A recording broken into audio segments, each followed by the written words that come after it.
We are live. All right, let's get started with Watercolor Bootcamp. Hi everyone, I'm Angela Fair, and I've just been kind of hanging out in the chat for this live. What do we call it? Live workshop, Watercolor Bootcamp, which is my little joke to myself because really, when we think of bootcamp, we think of grit and pain, and we want to make watercolor as painless as possible. But it is an intense crash course or splash course in watercolor. So it is definitely a little intense in that way. We have students checking in from all over the world. We're actually at about 800 viewers right now. So hi, I would say we have every state in the United States represented. We have students who got up at 4 o'clock in the morning in Australia, students from New Zealand, from the UK, from Germany, from India. Wherever you are, you're really welcome here. I found that when I started teaching watercolor on the internet, I opened up this entire world of wonderful people. And I really believe that watercolor people are the best people. We're so drawn to this beautiful medium, and we share this common love. And that's what brings us together here today. So I just think that's really marvelous and really privileged to be able to share what I've learned with you. We're talking about coming from all over the world, and I don't know about you, but we have, where I live here in northern British Columbia, Canada, I'm about 12 hours north of Vancouver, which I'm sure you've all heard of. And so our climate's very different. We're very rural, and my town does not have an art store. And we do have, however, an art shelf in one of my favorite stores. And so I do sometimes when I have a desperate need for paint, I go there and I hope they have the paint or the paper that I need. But for the most part, I'm rural enough that I can't even really buy art supplies in my community. And if you're in that kind of situation, you know exactly what I'm talking about. You have to be a little bit resourceful. And the good news is that when you learn to be resourceful because you have limitations, that often can translate into making you a better artist too, which is a really awesome thing. And for me, when I started to learn, I'll just tell you a little bit about myself and my watercolor journey.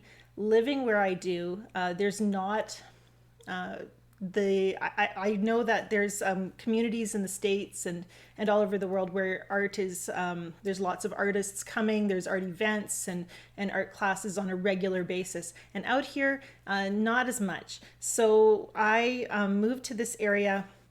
Actually, we're going way back in time. As a teenager, I lived in Papua New Guinea. Another place that's in the middle of nowhere, remote area, and I had a love of art. And so when I moved back to Canada, I knew that I'd have the ability to take some art classes. And so when I moved back to Dawson Creek here in BC, I took the first watercolor class, or the first art class that was available, and it happened to be a watercolor class. And I'm so glad that I did, because it was an 8-week evening workshop. And that workshop brought me just an introduction to watercolor. And from there, I had to learn on my own. I spent about 2 years just on my sofa painting almost every night. And that was really when I started to teach myself how to paint in watercolor. And so I call myself a self-taught artist. And that's a little... Often people feel a little embarrassed about being self-taught. I don't know why we feel like that's less prestigious, because the truth is every artist is self-taught. You may take a class, you may have a great instructor show you how to do stuff, but at the end of the day, to master the skills and the techniques of watercolor or whatever artistic medium you've chosen, you have to put in the time. And so we teach ourselves. And so if you're here today and you want to learn watercolor, you don't have to feel like your limitations are going to hold you back. I've learned as I've painted, it's been 25 years. I'm celebrating my 25th anniversary of my relationship with watercolor. And like any good relationship, it's gotten better as the years have gone on. And I have learned, however, that I will always be a student of watercolor. There's no pinnacle where I'm going to feel like I've learned everything I need to know. And Paula, in the comments as we were starting, commented that she thought it was Steve from Mind of Watercolor, who has a great YouTube channel. He had a quote that you have to be willing to be a beginner every day. And I like that. I like the idea that we approach our painting table or our desk or wherever we are. I have a beautiful studio now, but we approach it with the humility and a willingness to kind of start fresh every day. And so we have a watercolor workshop. I want to tell you about what to expect over the next 3 days. We're going to have 3 sessions. And I'm going to try to run about an hour each day. So if we run over, that's just because we're having too much fun. And I know you'll forgive me for that. You get a little extra time. If you can't make the live broadcast, and I want to say hi to everyone who's joining, watching the recording right now. There is a recording available and you'll get an email about that so that you can also rewatch this broadcast. I want you to be able to focus on watching the lesson today, and then you can go back and watch any parts of it over again to really help that information to sink in, to paint along with me. It's nice to be able to give the first run through your full attention, and then as after you've kind of seen what happens, what I'm painting and how I'm painting it, then you can go back and do it yourself. And so those of you there are a bunch of you who are here that I know. I recognize names, and it's marvelous to see you here. Maureen joined me in Ireland a year and a half ago for a watercolor workshop. We had a marvelous trip together. We have Marjorie, who writes me the most marvelous emails. Marjorie, you always make my day. Familiar name's Dolores. It's nice to see you here. She's sort of a neighbor. She lives in Edmonton, which is our closest big city, about 6 hours away from me. And and there's a bunch more. Beth, you hosted my watercolor workshop in Saskatchewan. I have students here who are members of my Fearless Artist community. And so if you hear people saying in the chat, mentioning the community or Fearless Artist, that's what they're talking about. It's a learning community where students can access almost every course I've ever made, as well as collaborate together and learn together in a community environment. And it's a private, safe space for us to grow together as artists. My goal for this workshop, getting back to what to expect, is I really want to encourage you, because when you start painting, it's really exciting to see that I can paint and I can make something pretty. But very shortly after that first rush of excitement, generally you start trying to kind of replicate the things that were happening accidentally on your paper, and that's when frustration can set in. You can feel like you don't know what you're doing, like you maybe don't have what it takes to get better at this. And if you're feeling discouraged like that, I want to encourage you and help you to get past that and get through that hard time. And I also want to educate you. Watercolor is made up, I'm trying to remember how I was going to phrase this. It's not well written in my notes. Watercolor is kind of 2 things. It's techniques. There's actually not that many watercolor techniques. There's a handful of techniques that artists use, and it's learning to use them confidently and learning when to use them and what to expect when you paint. Those are all the technical things, the technical skills of watercolor. And anyone can learn those if you're too stubborn to quit. So I want to share those techniques. Watercolor is also a lot about mindset. When you get skilled in technique, then you want to start letting your inner artist out and showing who you are on the paper. And there's a lot of kind of mental roadblocks that we have that can hold us back from doing that. Worry about what other people might see in our art, wanting to not just show who you are, but also show how skilled you are. And those can be things that actually hold us back from painting our best work. So we're going to be talking about that as well. And I'm not really selling anything in this workshop. This is not going to be just one long sales pitch for any product. However, I do want you to fall in love with watercolor, and I want you to let you know what resources are available for you if you're struggling and you want to grow. So we're going to make sure that you know what maybe a logical next step for you is, where you're at in your watercolor journey.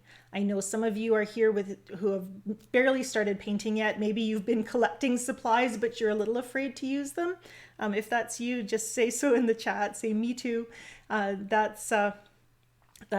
I have students who just research the heck out of everything and then never actually pick up a brush. And I don't want that to be you. Use what you have and get those brush miles logged. The more you paint, the better you're going to be. And we have, let's see here. We have students here who have painted, have been painting for quite a while, and you're here because you know how important these foundational techniques are, and it can never hurt to have a refresher. And often what happens is I love thinking of watercolor as kind of a growth journey. And I'm sure I have a door in my house where we mark my children's heights, and they're almost stopped growing now. They're teenagers, so we go and mark their height, and I think my oldest isn't going to be getting any taller. She's taller than me though, so that's okay. So she's tall enough. And but we mark their heights and we see how they've grown. And as artists, we have to look for growth in our own journey as well. And where was I going with this? When you are young in art, you're down here. There's a lot of content that's going to fly over your head when you first hear it. You're just not ready to hear it yet, and it just whizzes on by. But there is stuff you're ready for, information you're ready to hear, and it's going to hit you right in the brain. And it's going to be like, that's something I needed to know. It's going to feel right. It's going to stick with you.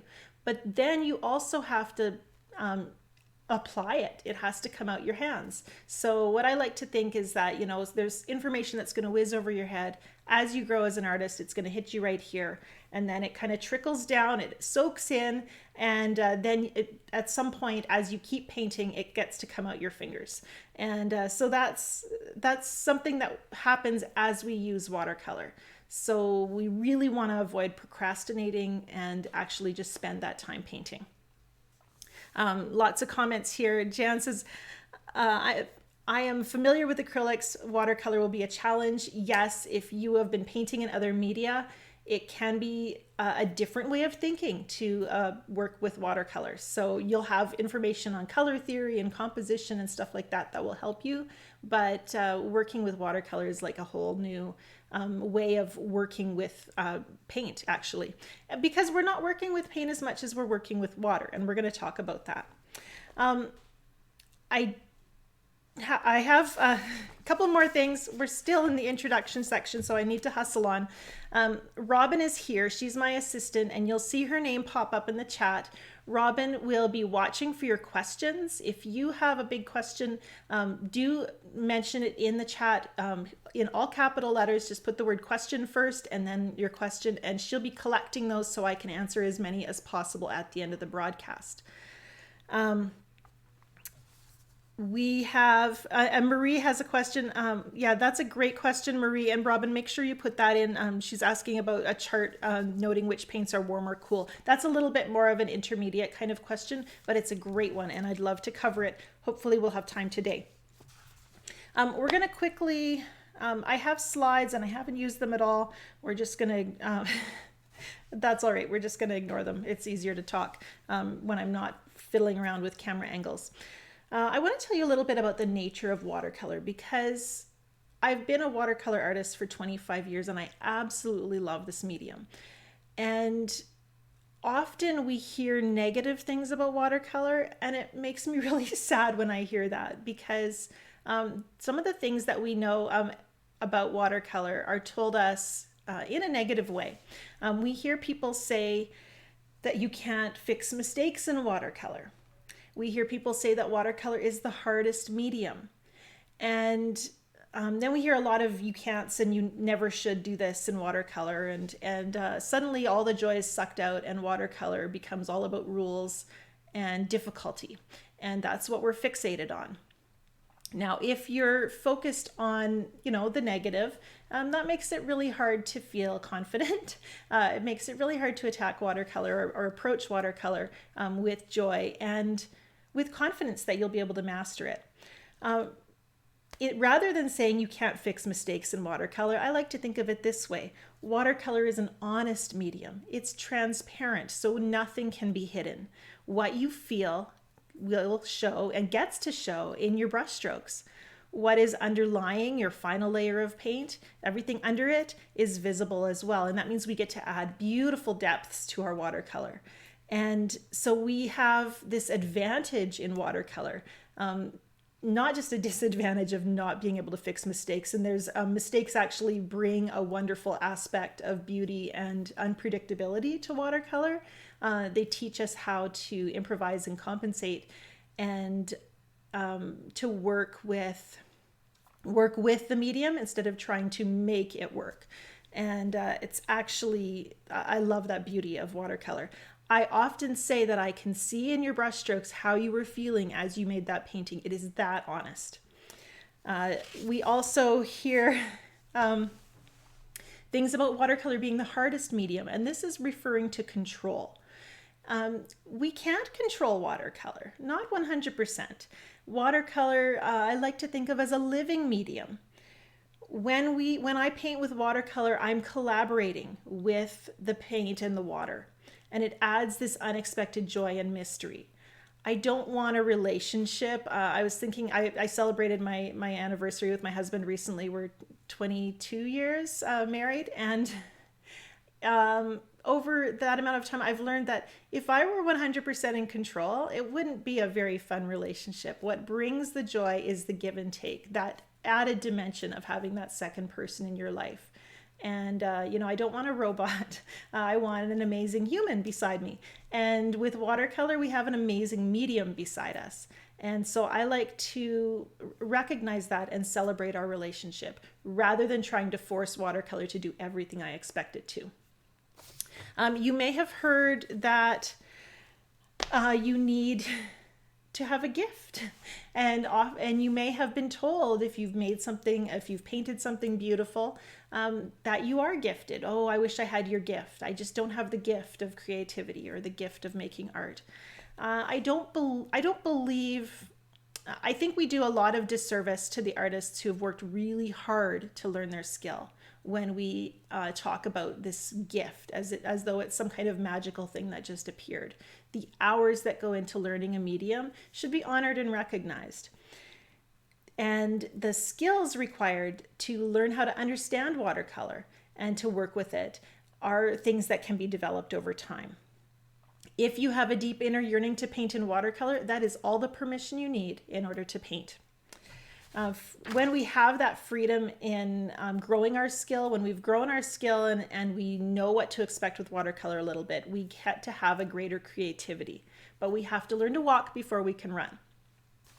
Okay, we have lots of questions about supplies, and so we're going to switch the camera over right now and take a look at the supplies on my work surface. Supplies can feel very overwhelming knowing what to choose, and the last thing I want to do is make anybody feel like they have to run out and buy all new watercolor supplies because I'm using different colors or so forth. And also, I don't want you to waste your money. I don't want you to spend a lot of money on materials that aren't going to do what you want them to do. One of the biggest culprits of money wasting is brushes. And I actually have, and this is ridiculous, a big jar of brushes here, and all kinds, but 90% of the time I go to 2 or 3 brushes. You do not need to have tons of paintbrushes in order to paint in watercolor. My favorite is this one. It's an Escoda Versatile number 10 Rigger. Escoda makes the Versatile line. It's a synthetic line, so that means they're not using animal hair in their brushes. And there are a lot of synthetic brushes out there. Most synthetic brushes, this is an Escoda Perla. It's a nylon synthetic, and it's got a little bit more stiffness or snap to it. Most of the time, a synthetic brush is going to be a little bit I like the word snappier. It just isn't quite as soft as a natural hair brush. And if you're just getting started in watercolor, you're probably going to prefer that. I would encourage you to work with round brushes mostly. I don't use flat brushes very often. And the round brush gives you that nice point so you can get fine detail, as well as a fuller body that holds paint and can deliver it to the paper. Natural hair brushes do seem like they hold more water and paint, so a synthetic brush will often run out of paint a little bit faster, but the more you use a brush, the more you get to know what it can do, and that helps you wield it more confidently. I do have a Kolinsky Sable brush here, and these are probably the most expensive of watercolor brushes. This one's made by Rosemary and Company, and it's a number 12 long round, I believe. You can see it's got that beautiful full body. And actually, when I've dipped this one in the water, you can see it retains its shape, whereas this one kind of plumps up and gets a little bit fat in the middle. So you can see a little bit of the difference between natural and synthetic brushes. So get to know your brushes, but really working with an inexpensive synthetic brush is a great way to get started. And if you start craving a softer brush, I like a soft brush because it can make a more organic stroke. I have a little less control, which actually makes my brush strokes prettier. Then you can give a natural hair brush a try. There's or one of these really beautiful soft synthetics. The Escoda Versatile line is really lovely for being almost as I think as close as you can get to the softness of natural hair without actually being natural hair. So that's just a little bit about brushes. There are other ones that I love. For making tree branches, I like this brush. It's a dagger striper. You can see how long the body is and how pointy. Again, flat brushes tend to be great for wetting down a large surface, but they hold so much paint and water that they can also be a little bit sloppy. And I like a really tiny fine brush for signing my name at the end of my painting. So that's kind of an overview of brushes. And there's lots of, you're going to have different preferences based on what you like and your painting style, but you don't have to spend $100 on a Kolinsky Sable to have a nice result. So do be willing to try just working with a nice synthetic brush and see how that feels for you. I always say that when you're just beginning, use whatever's most affordable to you until you start to crave something a little better, until you start to notice the difference.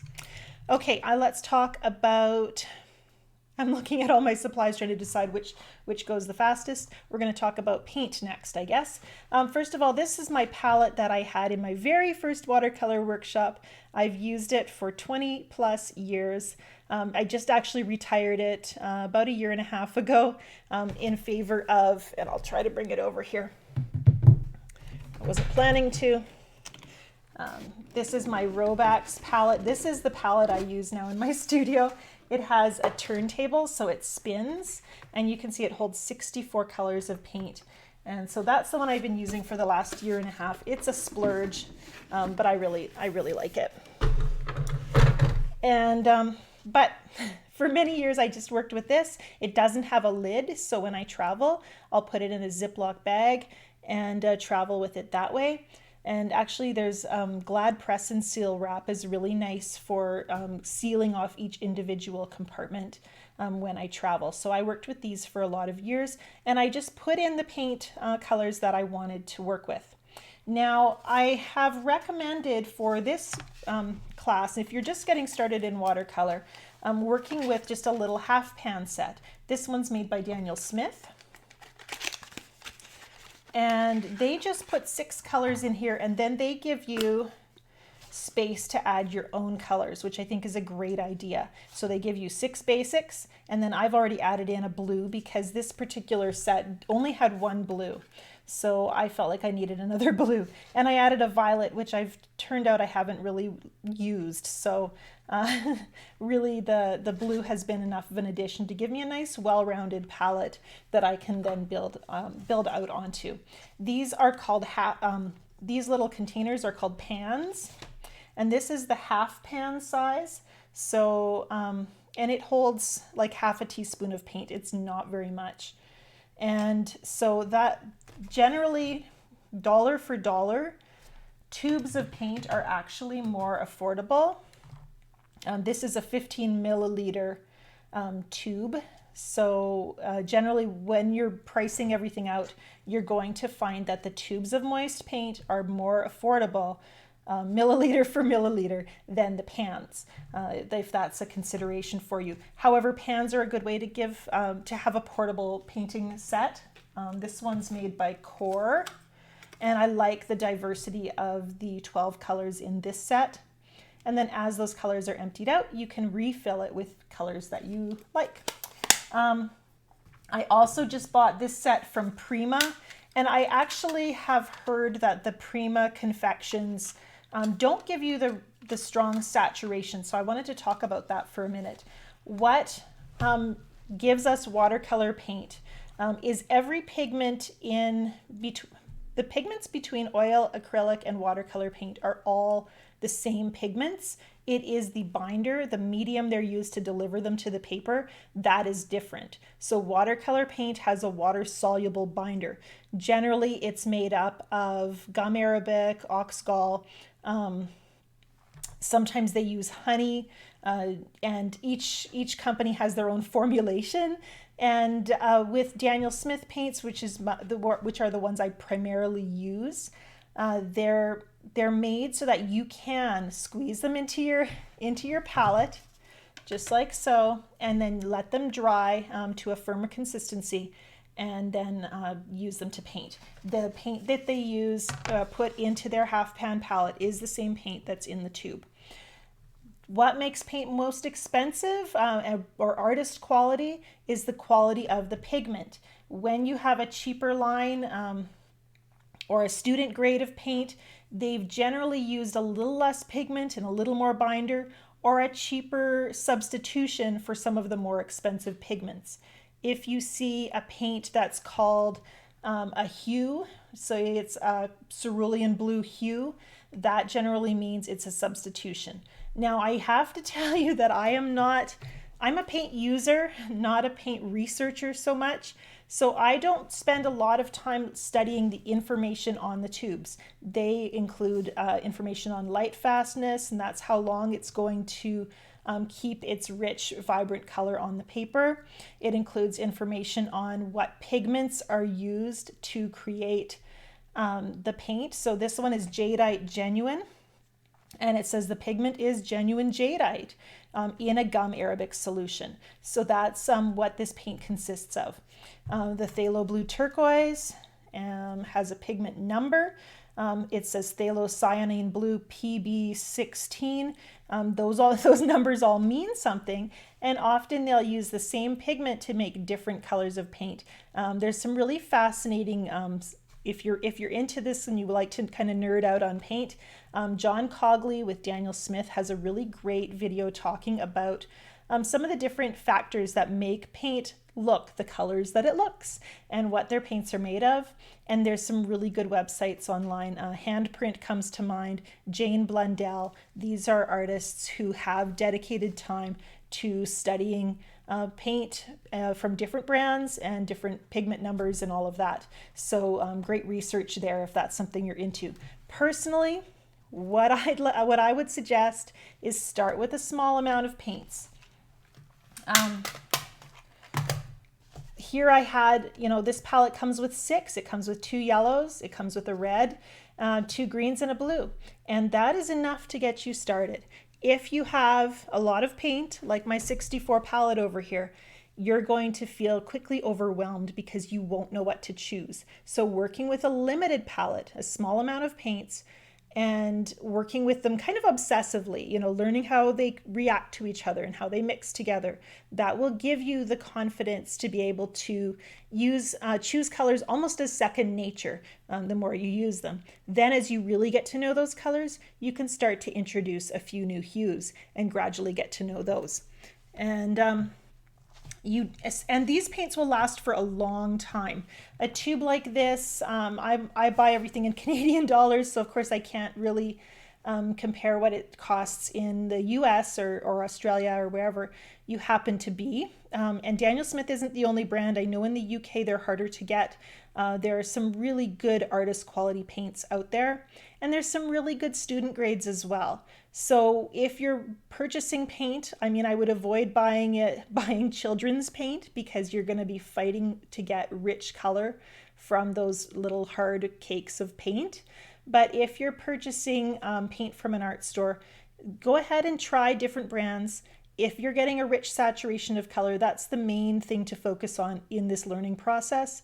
And then if you start to crave even richer color, then you can go to an artist quality paint and build up from there. I used Winsor & Newton has a Cotman series, which is a student grade. I used that for many years. Grumbacher Academy makes some very nice student grade paint as well. So you don't have to go out and spend hundreds of dollars on paint. But if you do want to buy some really good paint to start with, it will last you a long time if you're putting it into your palette and letting it dry. And I wanted to demonstrate that to you today. So let's just take a look at that. Here we go, some paper. So this is Phthalo Blue Turquoise. It's a brand new hue from Daniel Smith. They had Phthalo Turquoise and they had Phthalo Blue, and this one falls somewhere in between.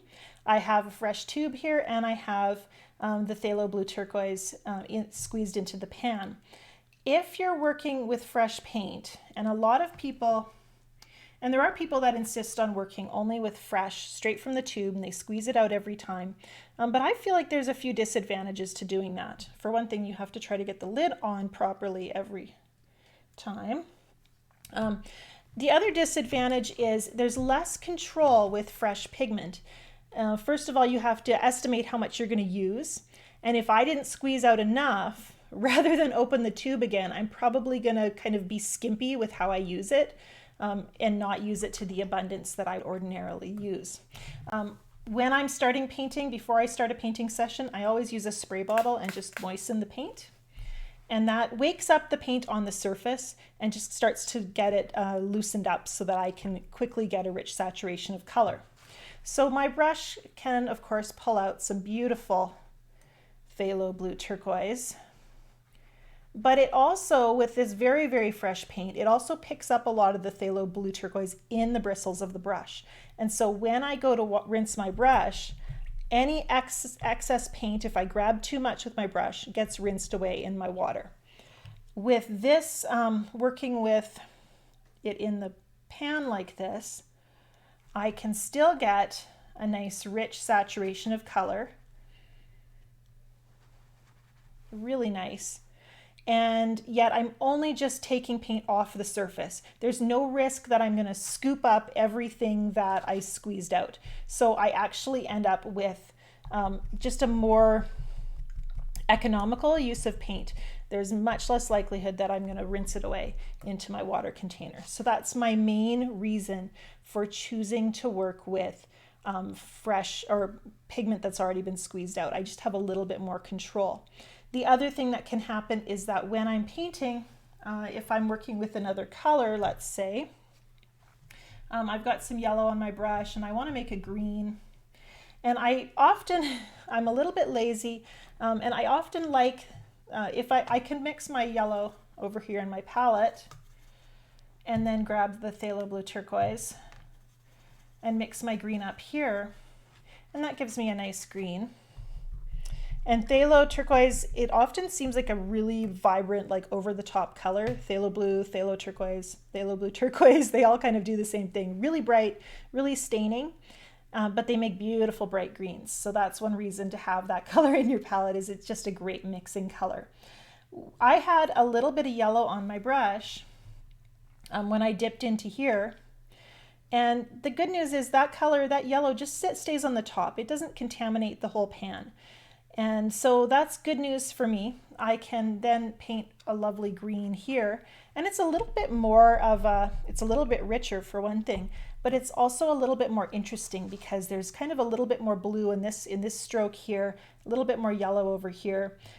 In order to clean this, I just have to use a thirsty brush and suck it up with my thirsty brush. And then I can use that for painting, or I can just wash my brush off. So that's the good news, is I don't really have to worry. Even if I were to have my phthalo blue turquoise on my yellow, which seems horrifying, you can use that thirsty brush. I'm just going to use a piece of paper towel to dab off the water, and that will make the brush behave a little more like a sponge. And I'm back to nice clean yellow. Now, if I really want super clean yellow, I'm probably going to squeeze it out of the tube. You know, the color does get maybe a tiny bit contaminated, but not enough so that it really matters. I'm so often mixing my colors on my paper and rarely using color completely pure. It usually gets very combined with other hues, and I get some really beautiful effects that way. Having a small palette of just a few colors gives you a lot of opportunity to mix your own beautiful colors, and we're going to be talking about that later in the lesson. Okay, so that's paint. And I know there's lots of questions because these are big topics. You're going to be asking questions. I don't even have to look at the chat to know you're asking questions about pigment numbers, about warm and cool colors, you know, about the names of the colors. And, you know, at the end of the day, a lot of what you need to know can be just learned by using what you have and then slowly building on that. We can't take it all in one lesson. And I love knowing that I can just take my time. Every small bit of information that I learn is something new every day, gets packed away in my toolbox so that I can use it in future painting sessions. So let's talk about paper. And paper is the one place where I would really encourage you to take some time and get to know the good paper. When I was 17, I was learning to drive. And we had this little Volkswagen Rabbit, and it was a standard. I had to learn how to shift manually and do the clutch and all of that stuff. And that little car was not easy to drive. It was quite difficult. You had to be very precise about how you shifted, and it didn't have power steering, so you had to really yank on that steering wheel to turn the corner. It was a difficult car to learn on, and it took me a long time to learn how to drive. If you're learning watercolor, now the good news is, of course, that now I know how to drive a standard, which not everybody knows, and so I'm glad I learned that. However, if you're coming to watercolor, you don't have to learn how to paint on the most difficult paper. That's not going to help you. You know, working on student grade papers, I would compare very much to driving that difficult little car. You're going to learn, but it's going to be just a little bit more of a struggle.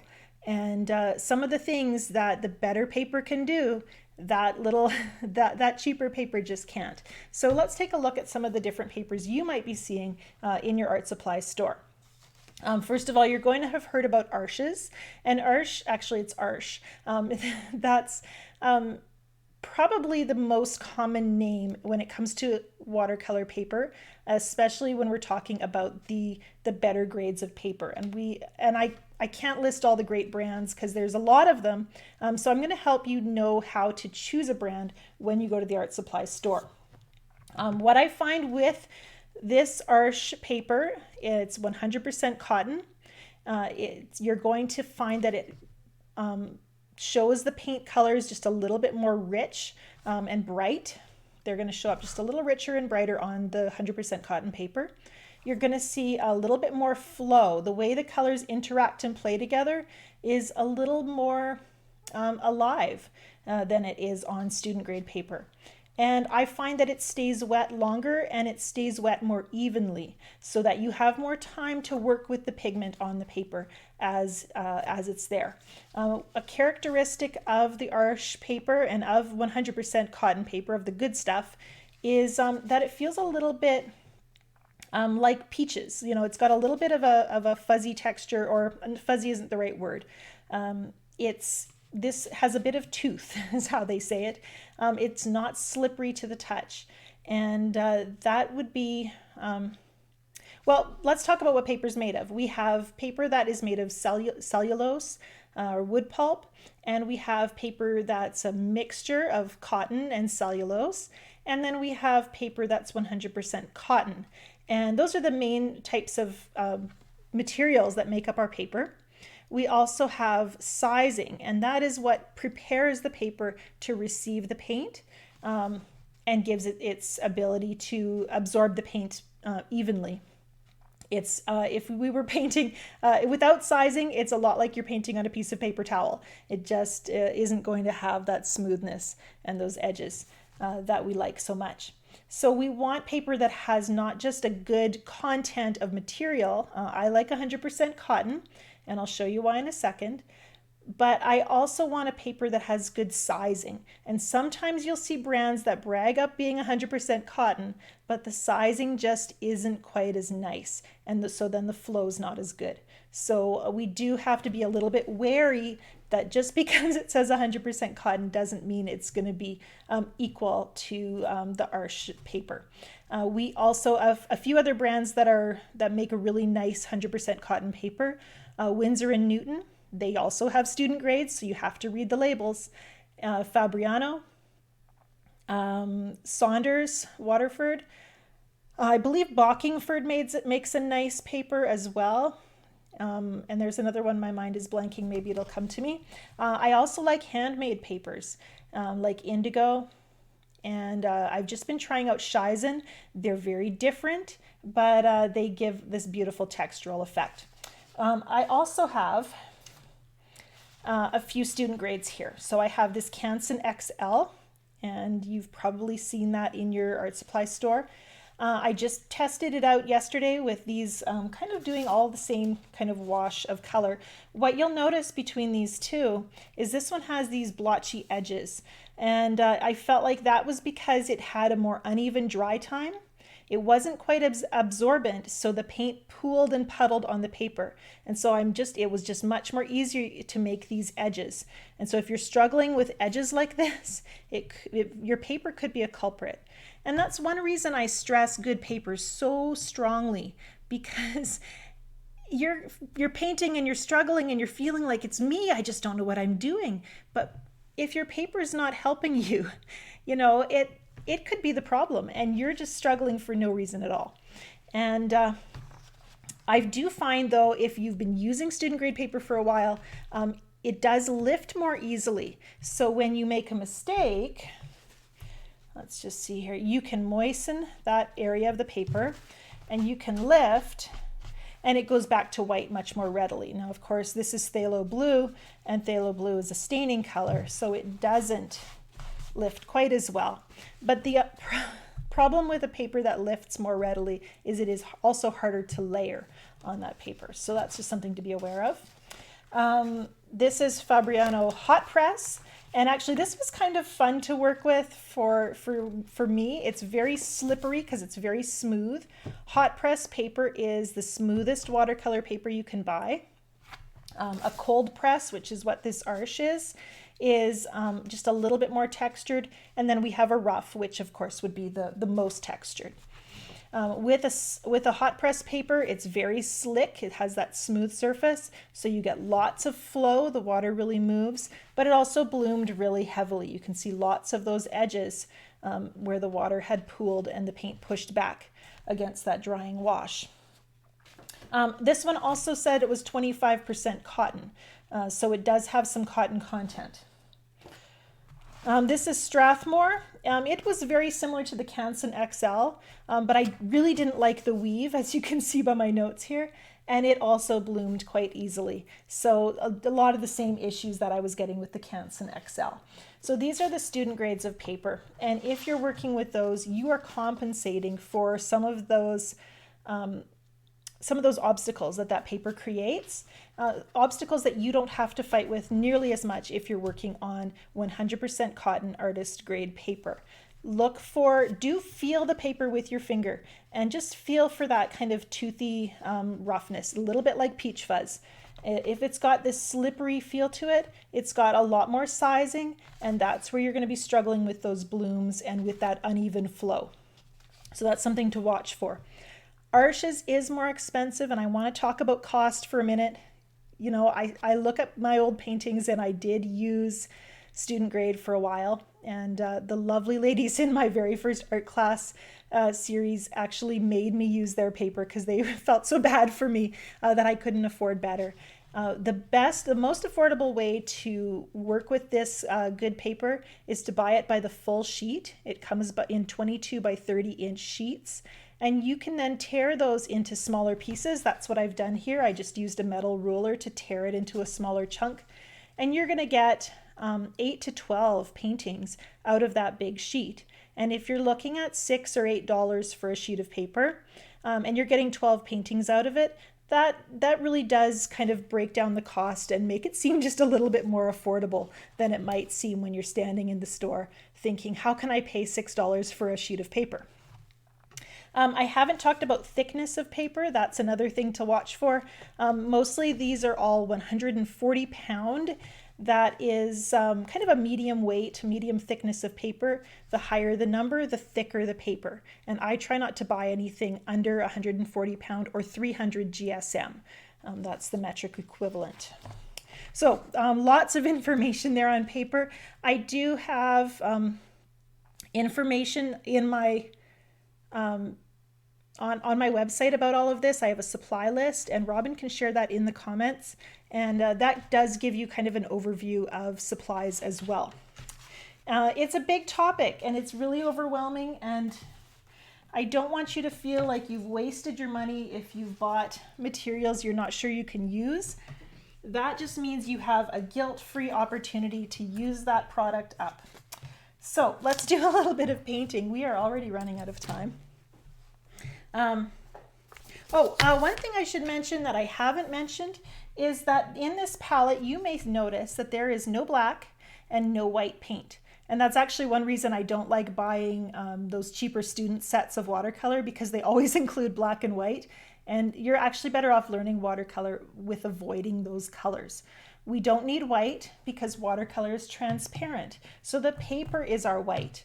And in order to get paler colors, we use more water, so more of the paper shows through.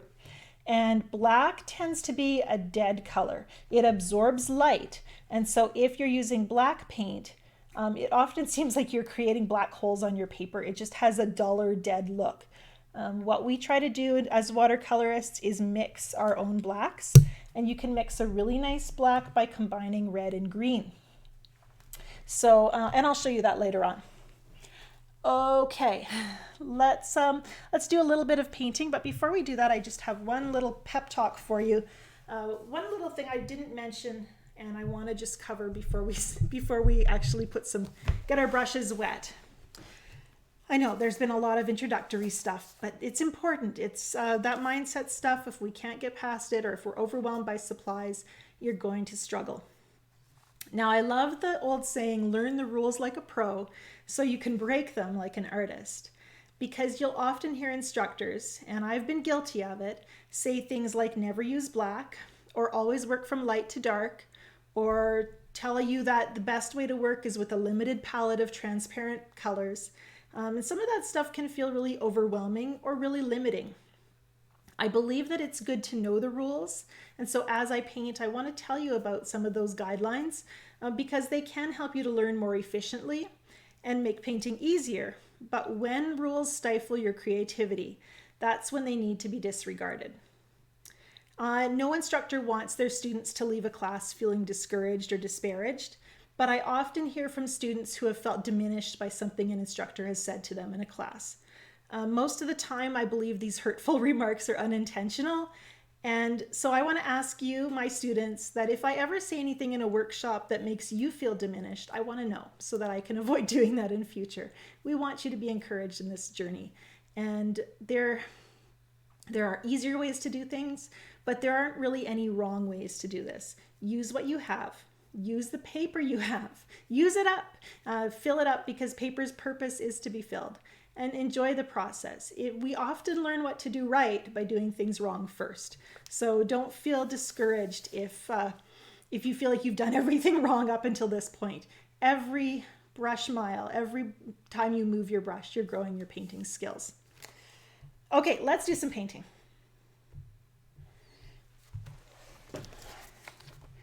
Okay, let's take a look. We're going to do some wet and wet painting. We're going to create a wash to help us in our next day's lesson. But before we do that, let's just get some paint moving on our paper. And I'm just hydrating for a second before we start. I've done a lot of talking so far. Okay, slurping. We're going to just start with talking about washes. One of the things that is, well, like I said, watercolor really is about painting with water. And so we actually obsess a little bit too much, I think, over paint, when it's learning what the water does that is going to help us grow the most as we paint. Now I have 2 water containers. One here is for cleaning my brush, and one is for fresh water. And whenever I need to put clean water on my paper or make a nice clean wash of color, I'm going to dip into here. I also should have moistened this palette. One thing about these half pan palettes is they're good for small paintings, but this particular brush looks awfully large beside all of these tiny little pans. So it is a little bit of a struggle to get enough pigment on my brush when I'm working with these smaller pans. And that's one reason I like that big palette. Now we're going to start by just trying to create a nice flat wash on this paper, and that's actually a real challenge. It's one of the hardest things to do, and I'm not even 100% sure that I can get it right today. We're going to give it a try. Flat wash is just a smooth wash of color from top to bottom, and I'm going to use a big piece of paper, and I want a juicy brush to deliver lots of paint to the paper. I want to have, I'm just holding it at a slight angle. I want to have almost a bead of color that kind of sits at the bottom of this dry spot. Water, it creates movement, and the more water you have in your watercolor painting, the more your paint is going to move. Water equals movement in watercolor. Where there is no water, you can see the pigment doesn't want to go there. And so that's a really good thing to know. We get this nice edge, and I'm just moving slowly back and forth with my brush. Excess pigment goes to the sides and to the bottom. And I'm using enough that my paper is shiny. We want the pigment to move. We don't want it to be like completely uncontrolled. We just want a nice amount of moisture that helps it kind of have this slow and steady flow downward. I might actually get a good flat wash today. It's very seldom that you'll see me paint a sky that's completely blue. I always put some clouds in, and mostly that's just to hide the fact that I really don't like trying to get a perfectly smooth flat wash. In fact, this isn't a perfectly smooth flat wash. You can see some horizontal strokes if you look critically at it with a critical eye. So I can now hold, I would let this dry at a slight angle. Any excess moisture that has flowed to the edge of the paper, I'm going to blot with a paper towel. And I do that for a reason. If I have extra moisture on the edge of the paper, it's going to dry slower, and it's going to, and that slower drying could push back against my paper and cause it to create that bloom or that edge across the paper. Now, if I really wanted to fight with this a little bit and try to get it smoother, let's just see if we can't problem solve our way through, because I see those horizontal lines, and if I were going for a perfectly even blue sky, that would bother me. So I can go over the whole thing again. Now look at what happens as soon as I start fussing. If I do a brush stroke right across the middle, the fresh water and paint that I just brought in is uneven. It pushes against the water and paint that's already soaking into the painting. So I've just made my wash worse rather than better. And I want you to see that, because often that's what happens when we overthink our painting. We start problem solving when the problem was really minimal, and we make it bigger. I feel like as a watercolor artist, you know, I'm 25 years in here. The more I paint, the less I actually paint. It becomes about wanting to simplify more and spend less time moving my brush. So I just went over the whole thing again, and I still have horizontal lines. So I'm just going to keep it at an angle, and I'm going to hope that I worked with enough kind of even moisture that everything's just going to slowly even out. We're going to let the paint and water do its job. And working with a fairly moist brush so that you have that shiny moisture does mean that the paint continues moving and doing stuff after you've stopped painting. And we need to recognize that value of that kind of waiting time. But I don't think it's going to be perfectly even. And so anyhow, that's a flat wash. It's a battle, and it's a highly technical skill. And a lot of times, well, personally, I believe that a lot of the beauty of watercolor comes from the beautiful transitions of colors. And so I would rather spend my time, rather than learning to master the flat wash, spend my time working with these multicolored washes that are so beautiful. So how about that? We just give up and move on to something else, which was what we're going to do next. So another way, a way that I often paint with watercolor, something else I really enjoy doing is a wash that transitions from dark to light. So we're going to do that on this side of the paper. And again with the phthalo blue. It's a staining color. It's hard to work with, so I'm picking it. So I went across my paper with that phthalo blue, and then from there I'm just going to use water, and I'm going to gradually make my wash lighter with that moist, juicy brush. And you can see the water, the paint always follows the path of the water. So as I create more wetness, the paint moves more. And along the edges, it's bleeding a bit. There was a bit of a puddle there, and so it's flowing back in on the side, so it's not perfectly even either. But you can see what a lovely effect that is. It fades away to nothing.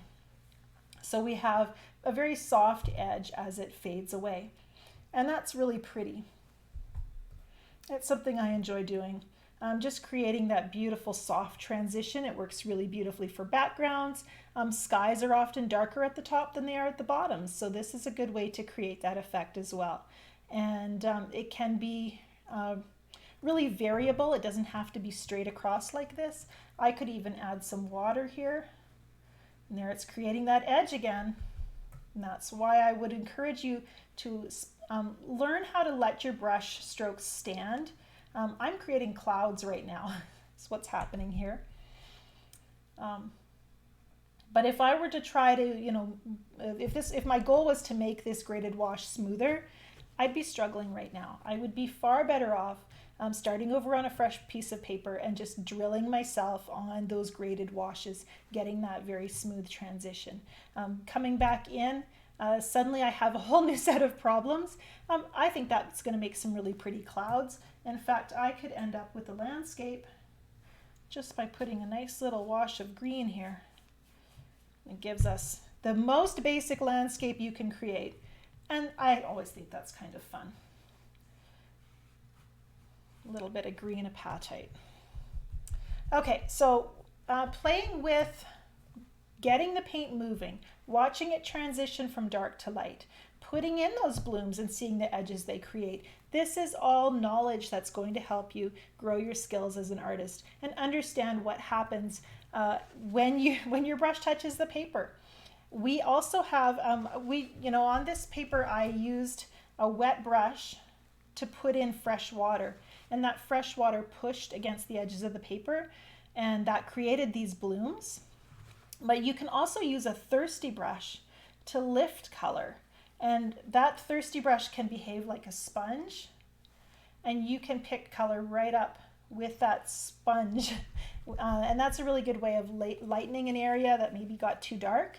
Or you can use the point of your brush and have quite a lot of control over the shapes you lift out. And it's still soft, it's, you know, it's not as crisp as if you just painted around that area. So it gives you just a few more options.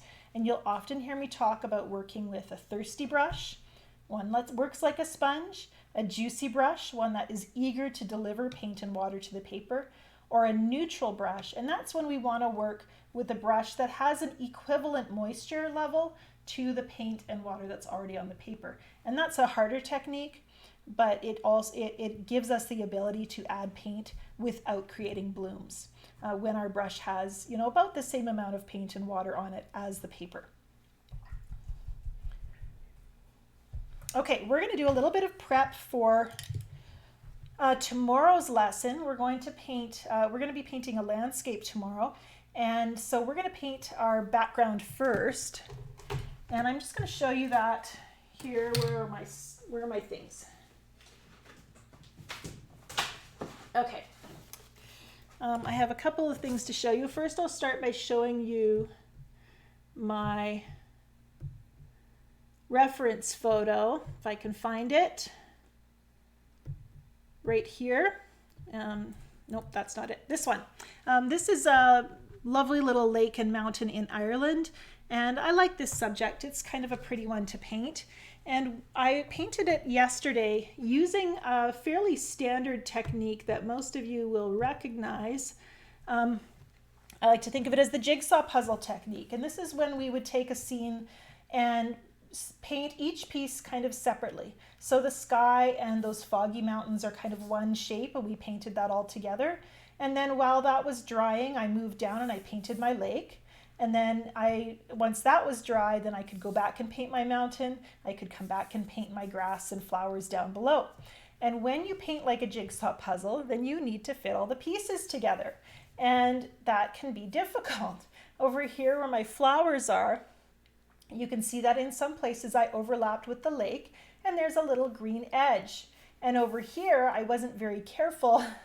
I kind of exaggerated my ability to paint around these rocks, and I have little white gaps. And even up in here, I have tiny white gaps where my sky and my mountain didn't quite meet up. When we choose that jigsaw puzzle method, we end up having to problem solve around those kind of connecting points where everything connects. And if you have a white gap showing, a white space in your painting is a magnet to the eye.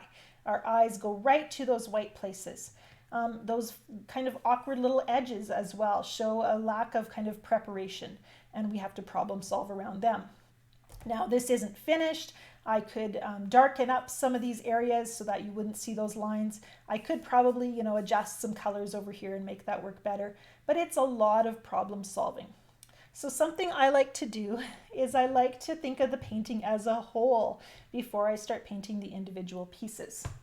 And so with that in mind, we're going to start by painting our background. Oh, and one thing I didn't mention, and I'll show you right now, is my paper here is taped down. You will see a lot of talk about stretching watercolor paper or not, to stretch or not to stretch.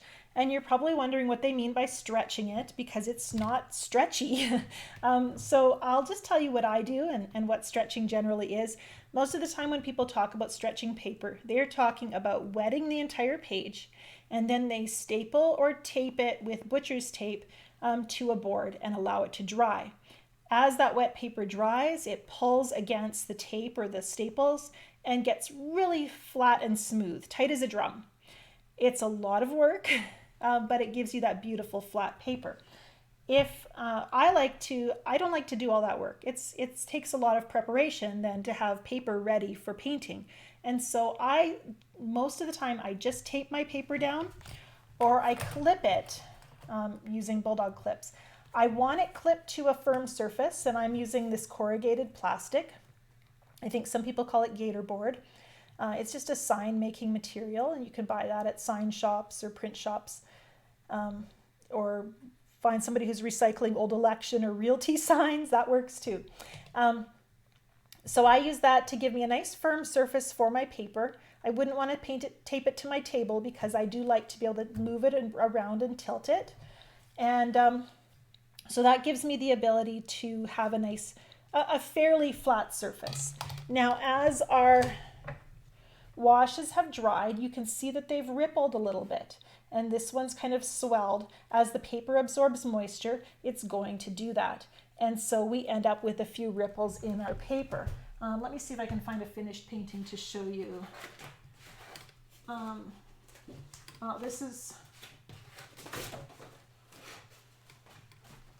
This is one I've been working on. So this was a study I did for a bigger, more detailed painting. It was just a quick sketch. And this one was taped down. It's dried. I've taken it off the board. And I think if we flip it over, we can see how buckled it is. Not very bumpy. There's a few tiny ripples that are left behind now that it's completely dry. And sometimes I'll actually go in and I'll take an iron, put my paper between some paper towel, and then iron my painting to get it a little bit smoother. But most of the time it dries almost completely flat. So really my personal preference is not to stretch my paper. It's a lot of work and it just doesn't work with my painting style. I want to get in and just start painting. I don't want to be spending a lot of time in preparing my paper. If you are finding that your paper ripples a lot, you can also upgrade to a thicker paper. The 300 pound or 600 GSM paper is almost like cardboard, and so it really ripples very little. And the smaller you paint, the less you need to stretch because it's not going to buckle as much. Really large sheets of paper are possibly going to be buckling more for you. Just something to think about. So we're going to paint the background of our little Irish landscape here. And I failed to do it. I'll give it to you tomorrow, the reference photo for this painting. We don't really need it today. We're just going to do a nice soft kind of background where everything's going to fit together. I'll show you what the finished product's going to look like. It's going to look something like this. We're going to suggest the soft hill. We're going to get our sky color and our lake color and our grasses in, just the basics, and we'll build on that tomorrow. So I'm going to use my little palette, and the one thing about this little Daniel Smith palette is it doesn't give us a really good mixing area.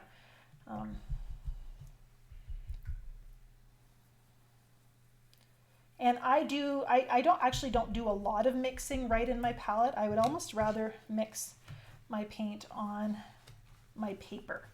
And it gives a bit of a fresher look, and the colors tend to be a bit brighter. Just gonna put this somewhere where you can see it.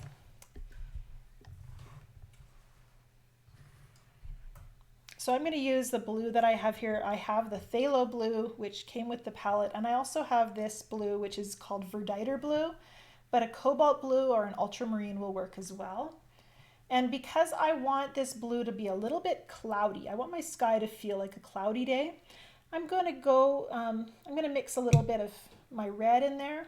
This is quinacridone magenta, and that's going to turn my blue just a tiny bit purple. And then I'm going to add a tiny bit of my gold, quinacridone gold. And that is going to give me a closer to like a grayer color. Now right now it looks too green. So if it looks too green, I'm going to add a little bit of the red, because red is the complement, the opposite of green. And now it's starting to look like a gray. Anytime your color is too much of one thing, then you know you can add the complement to make it kind of swing it back in balance. So I'm just giving my little sky a nice soft gray here. I put down that first stroke and it was a little bit dark, so I'm lightening the color by adding water so it kind of bleeds out and fills the page just a little bit more. And then I'm going to paint one of my distant hills. I'm adding a bit of green now to the mix, and that's going to give me a really nice greenish gray color. I want these mountains to look foggy, so we're going to kind of give them some of the same colors as the sky. And when we use the same color that's already on the paper, that actually gives us a really unified look. We get this feeling of everything being connected and belonging together, and we want to have that feeling. Now let's paint our water right away so that it's kind of a placeholder for the rest of the painting. if I paint my hill, my big mountain now, it's possible that I might not leave enough room for the lake. So let's put that lake in. I'm using pure verditer blue right now. And everything's going to be really pale for this painting because we're starting with kind of an underpainting. And this is going to be a placeholder. It's going to tell us where everything in the painting belongs. And it's all going to just softly flow together. And I'm not using a pencil. This way, using this method, I don't have to draw on my paper because I'm actually drawing those shapes in with my brush right now. Now this is the quinacridone gold and a little bit of the red. Let's add some green into it. And this is something that I find really enjoyable. This hill is going to be very dark because it's kind of silhouetted in the painting. But it doesn't have to be dark now, but I can go a little bit darker than I went for everything else. I'm debating actually leaving this edge here. I know that because this looks kind of like a cloud. And so I probably could just, yeah, let's do that. So you got to listen to the painting. And the painting says the hill is working, the sky is working. You don't have to blend everything together super soft in that area. I'm going to listen to the painting. That's got a lot of quinacridone magenta in it. It's just an underpainting for the building up some color later. I think I'm going to leave it. I want the hill to kind of have some rusty kind of colored foliage as well as the dark silhouette against the sky. And so we'll be putting that in the next, tomorrow in the next layer. And when I'm painting in this way, where we start with this underpainting, and this is again kind of that muddy quinacridone gold with a little bit of the quinacridone magenta. And you might have a yellow that's kind of an orangey yellow. That would be a good alternative.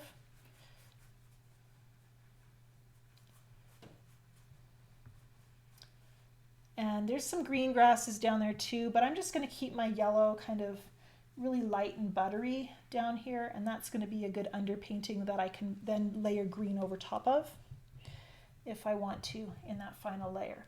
Now I'm going to put in my shoreline, just pulling my brush straight across. I know when I touch the wet blue water, we're going to see bleeding again. And that's why I want to keep my colors light. And not too much water. My brush was moist, but not rushing water onto the paper. And you can see it's bleeding a little bit there and a little bit there. And I can use a piece of paper towel to maybe slow that down. That's just going to slow the yellow down. And then let's touch a tiny bit of blue back in. And that gives us an underpainting that has established all the shapes in the scene so that when I come back tomorrow and it's completely dry, I know where everything belongs, and then I can start building up the detail. So it's like it's like we just painted this with our glasses off and everything's fuzzy. And then tomorrow we're going to put the glasses on, but maybe at a weaker prescription so that we can paint basic details. And then gradually we get in a little closer and we do those fine details.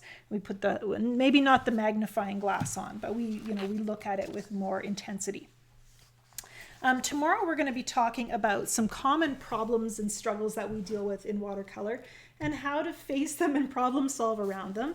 But now looks like a really great time to answer some questions. I have to tell you, I got about 5 pages of questions when I sent out an email to you prior to the broadcast and asked what you were struggling with. I know there's a lot going on when you're working in watercolor, and there's a lot of things you have to try to figure out. And so it takes some time, and that is a challenge. So I'm gonna just find the questions that have been asked during the broadcast today, and take a drink of water as I read them over, so just give me a second. Okay, this question. I am struggling with how much water and how much paint to apply to washes or second layers. This is the number one thing that's going to feel like a battle in the early stages of learning watercolor. This is the learning curve, learning how much water to use. And so you're in a good place if you're struggling with that, because you will learn as you keep doing it. And for me, I remember my very first few paintings, I would put a brush stroke down, then I would panic and I would use my paper towel and lift it off and then I would try again. And some of those brush strokes, I think I probably put down 4 or 5 times before I actually was brave enough to commit to it. And some of that was, just uncertainty and not wanting to ruin my painting. Over the years, I realized that the paper towel that was so important, that was always in my other hand, no longer needed to be in my hand anymore. I was using it much less. And that was a sign of growth. And I hadn't even realized it was happening. So it's okay to be struggling with how much water to use. A general rule of thumb is we use more water and less paint at the beginning of a painting. And then as we keep painting, we start to increase the proportions of paint to water so that we have more control. Loose painting, if you want to be a loose and intuitive painter, you cannot do that if you start in a tight and controlled way. So use the first layer of your painting as an opportunity to let things really flow and be juicy and moist and get to know the paint. And then from there, you get to tighten up and start to add those details. There was a question regarding finding a chart that notes which paints are warm or cool. That's a difficult thing to evaluate, because whether a color is warm or cool is relative to the other colors that are around it. So there's never, like, a yellow can be warm or cool, and it can be warm or cool depending on what's beside. So yellow is always going to be warm in comparison to blue, but if it's a cooler yellow, a little more lemony, it's going to look very cool beside an orangey yellow. So it's very, very relative. And that's why I recommend using a small range of colors. Regarding the colors and substituting based on what's in my list, what I would recommend that you look for is it is easier to paint with transparent colors early on in the paint as you're learning to paint. A transparent color is just easier to layer and mix. And I would plan to work with a warm and a cool of each primary color. So have a pinky red and a tomato red in your palette. Have a rich, like, royal blue and then a turquoisey blue in your palette. Choose a warm, a lemon yellow and then a warmer, like, school bus yellow. And those are going to be a really great primary set of 6 colors to work with. And then from there, it's nice to have a brown. I like burnt umber. It's nice to have a really dark color, because I know it's hard to mix those darks. So have an indigo or a Payne's gray so that you can mix and darken your colors. Yes, the Daniel Smith's little half pan set that I showed you does have just 6 colors in it. And they give you space to add your own colors, which I think is a really cool idea. Usually if I get a palette that's pre-filled for me, a lot of the colors I don't like or don't want to use. So I like a palette that just has a handful of colors and I can add my own. Is cold press okay for learning with watercolor, or is hot press recommended? Personally, I find that cold press is a really good all-around paper for learning watercolor in. Hot press, for me, I really don't enjoy using it. It's working with a lot of water tends to mean it's going to pool and leave blooms. It's just a little more unpredictable. Hot press is often preferred by people who paint with a lot of control and a high level of detail. And we know that's not me.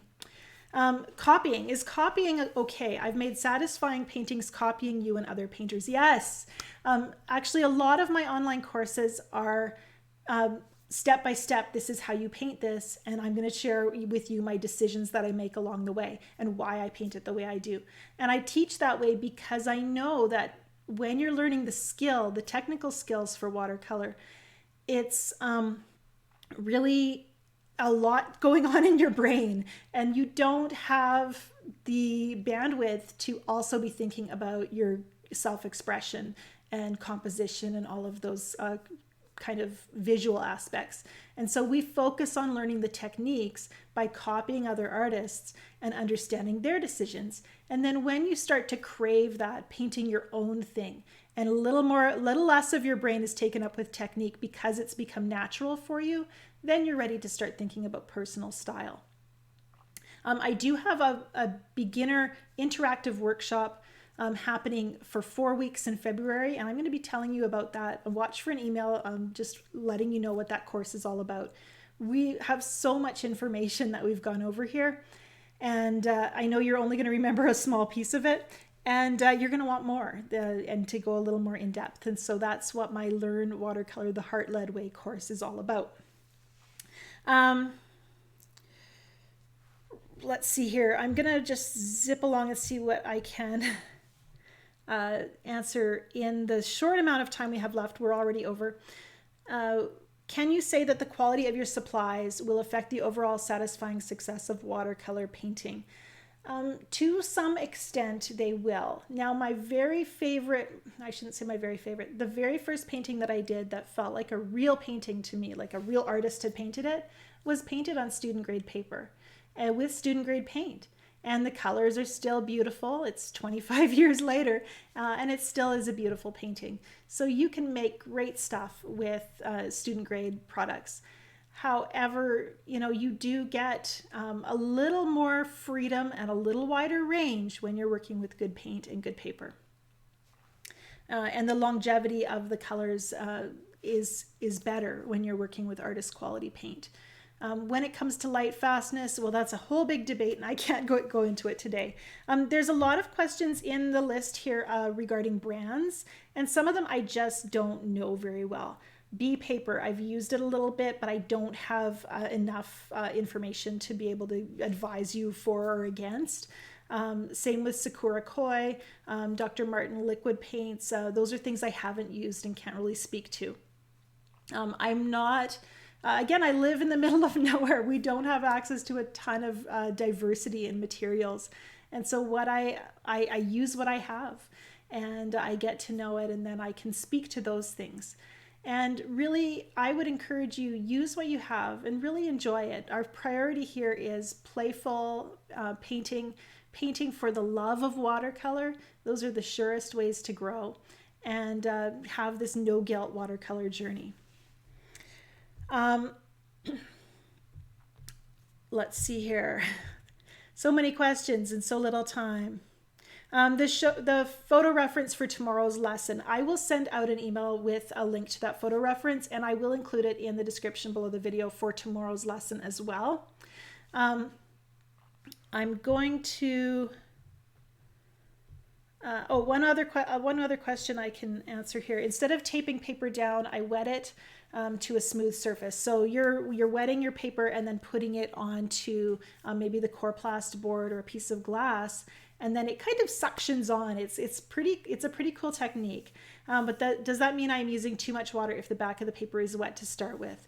Definitely having the back of your paper wet is going to mean your drying time extends. It actually gives you more time to paint in that wet and wet way, but it will mean that your drying time just is extended. So you have to wait a little bit longer to get to that second layer. One thing I should mention as well is that I haven't, we haven't used a blow dryer to dry the painting and move on to the next step. I really believe with loose and intuitive painting that you're going to want to give the paint time to do its magical thing. This is a collaboration where the paint has a role to play as well. And when I want my colors to mix and mingle in a beautiful way, I need to allow them to dry organically. I also believe that by giving myself time between layers, rather than just blow drying and then moving straight on, I also give my brain a chance to catch up and plan my next step. And my paintings always go better if I have an idea of what I'm going to be doing next. Okay, we are out of time, and I know there's a lot more questions that I haven't answered, but we will cover some of them tomorrow, and some of them the day after. This is not the end. I'm so glad we get to have another session tomorrow, and I really appreciate your spending time here. Do get that first layer painted. Feel free to paint more than one. Give yourself the chance to make more, make more versions, which is always an opportunity to learn even more as well. And and just enjoy, yeah, and just enjoy the beautiful colors and paints that you have. I like to paint from a place of kind of inner calm and stillness, not an urgency or a fear that I'm going to ruin yet another painting. One thing that I've realized is that no painting exists in a vacuum. And by that I mean every painting I've done, those paintings that I did when I was just learning how at the age of 18, they make me the painter that I am today. I never have to feel ashamed of past work or failed work because all of it has contributed to my growth as an artist. That first waterfall painting that I did, and I have a waterfall behind me here, I think you can see it. You know, the very first one I did is nothing like this most recent one, and in skill and style. And yet without it, you know, I wouldn't have been able to paint what I have behind me. And so we really make our goal to allow that room for growth and to keep building on it. Now, Joan or Marjorie has a comment I have to quote. And that was to beware of musts. We're talking about intuitive and loose painting today. And that's my style. It's wanting to paint from the heart. I can paint to a high level of technical skill, but when I do that, it robs my painting of the life, of the heart. And whenever I feel myself feeling constrained, I have to paint this way or no one will understand it. I have to include that aspect of the painting that I'm struggling with. I have to use realistic colors. All of those have tos and musts are limitations that can often keep me from being free and expressive and really enjoying my watercolor journey. So I want to encourage you just to let go of all those musts and coulds and shoulds. Be in the moment. Be in that place of I'm here to enjoy what I'm doing today, even though it's probably not very good, and even though I'm probably going to overwork it and ruin it, and I still think those thoughts myself, and I still have paintings that ends up being the case. And but we give ourselves to that moment, knowing that it's going to help us be better painters tomorrow and in the paintings after. I just want to thank you for being here. We've covered a lot of ground today. But there's lots more to share, so I will be here tomorrow, same time, same place, and we'll continue on with this workshop. I want to just thank you for being here. Some of the questions you've been asking, I have to mention that, are more advanced, and we will be letting you know how we can get those covered probably outside of this beginner bootcamp, but I'm not going to leave you hanging, I promise. Thanks for watching. I will see you all tomorrow. Bye for now.